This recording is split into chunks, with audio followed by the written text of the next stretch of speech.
Yo Matchmaker PH, ang sagupaan nga po bukas ni Jaime Munguia versus Saul Canelo Alvarez. Kanina nga po ay nagharap na ang dalawa sa final face-off weigh-in at dito nga po ay respeto ang inabot ng dalawang fighters na ito. At dito nga po ay nakita ni Saul Canelo Alvarez itong si Oscar De La Hoya na dati niyang best friend. Dito nga po ay nagpangharap na ang dalawang Mexican fighter para sa undisputed super middleweight champion at tinapik pa ang isa't isa parang gustong malaman kung gaano katibay para sa laban bukas. Nanggalaiti nga si Canelo kaya napa-action nung makita niya itong si Oscar De La Hoya. At dito nga po ay tumimbang si Jaime Munguia ng 167 point something pounds.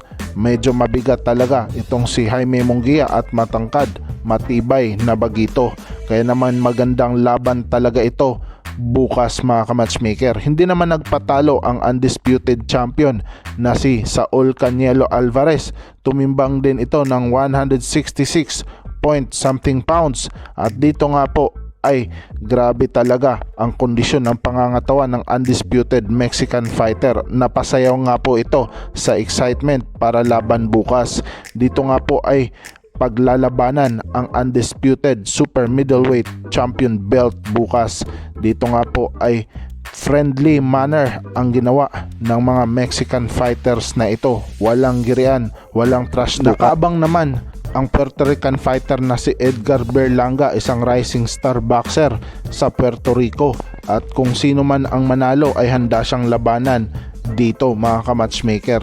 Ngunit parang pipila pa siya sapagkat kahit malakas ito ay wala pang masyadong napatunayan, kundi itong si David Benavides ang nanggagalaiti talagang labanan itong si Saul Canelo Alvarez kung manalo. Ngunit ang sabi nga ay parang iniiwasan talaga itong si David Benavides ni Saul Canelo Alvarez. Ngunit as of now ay focus ang mga kampiyonato ni Saul Canelo Alvarez para i-maintain ang kanyang pagiging undisputed fighter dito kay Jaime Munguia.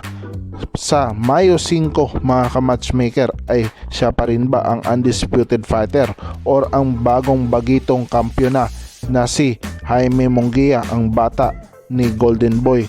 Mapapatawa nga po ba ni Jaime Munguia itong si Oscar De La Hoya pagkatapos ng laban bukas? At siya nga ba ang totoong Mexican warrior?